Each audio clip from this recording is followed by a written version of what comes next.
번째야. What? Well, you got me. Oh my God. I think Scissorhands. Edward. Scissorhands? Scissorhands. Nope. I have no idea. I don't know. Who is he?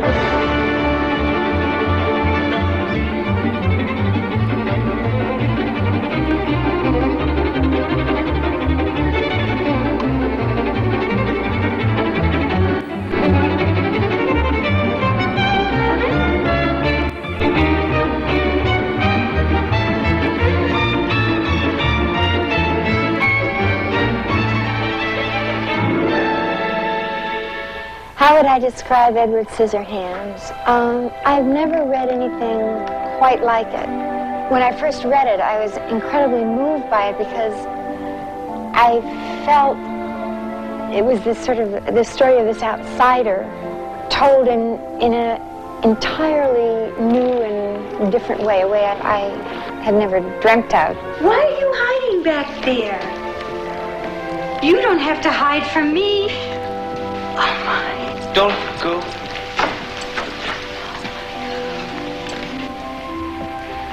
What happened to you? I'm not finished. It's the retelling of a kind of familiar legend. You want to see the pictures? All right. Here's my daughter, Kim, all dressed for the junior prom. Isn't she beautiful? He's like, to me, a combination of all my favorite fairy tale characters, you know, and of course in modern day and in suburbia. Hey, hi, George Monroe. Whoa, it's a heck of a handshake you got there, Ed. It's not human. It's not a robot. You know, he's this creation. I know it's a little early for Christmas, Edward, but I have a present for you. This is the guy, the inventor, who creates Edward. Creates him out of a cookie heart, the heart of a cookie. Before he can complete it, the inventor dies, which of course is prodigy of the boy, is that he didn't get as far as making his hands. So he still has these scissor hands. He's, you know, he's very sweet, innocent, and he's a very eager character, and he's not scary, though. He's not a monster. Oh, no. He's sweet, adorable. Don't be ridiculous. You're not handicapped. You're, what do they call that? Exceptional. Allow me. It's a fable, is what it is. A fable is a story that people don't necessarily believe, but that they understand. You understand what it's about, because what it's about is a feeling like you don't belong, and feeling like you want to belong, and feeling like you're trying to belong, and feeling like you should belong, and you can't belong.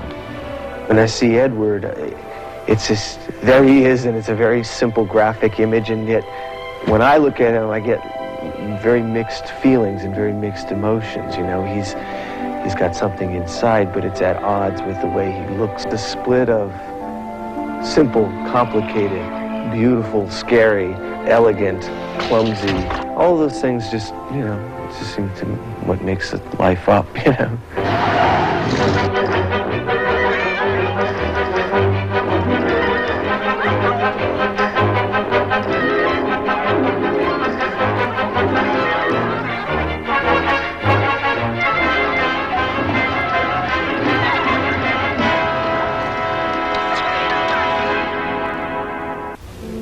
In Tampa, Florida, a very new and unusual kind of movie is being made.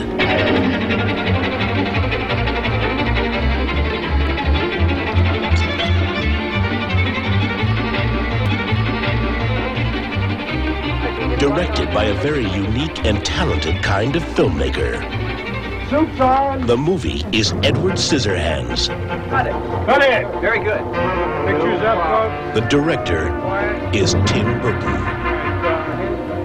In 5 short years, director Tim Burton has brought to the screen some of the most unique and exciting images in recent film history.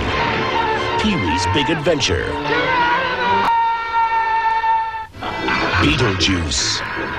Well, I'm back. Batman.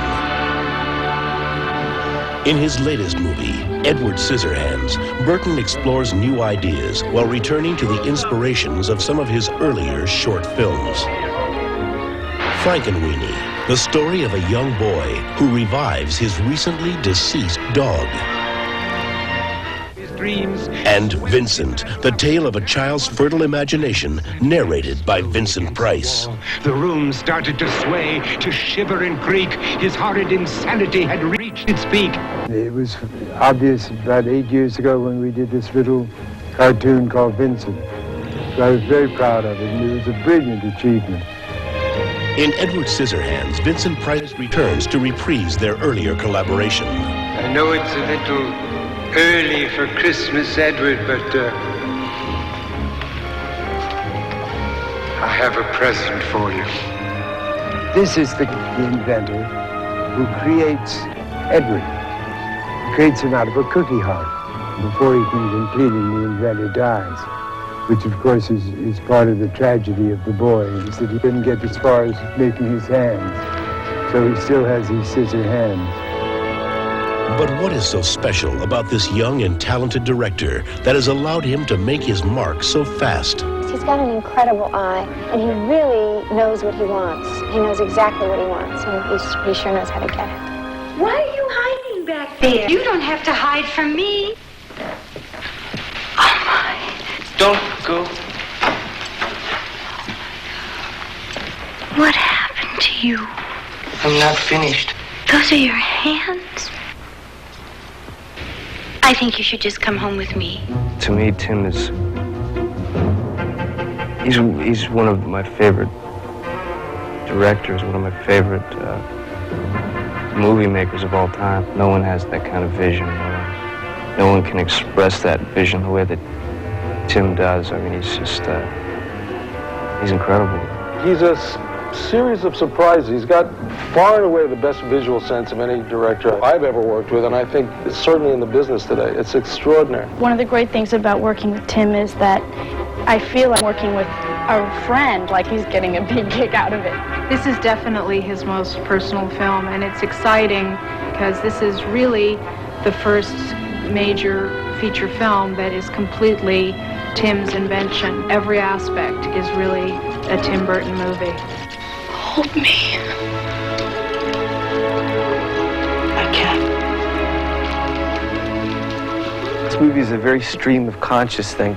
A lot of my enjoyment in it is that it's not a real intellectual thing for me. I'm enjoying sort of just letting it come out more and hopefully getting a little bit more of an emotional resonance in there than an intellectual one. Edward Scissorhands, the latest and most personally expressive of Tim Burton's creations.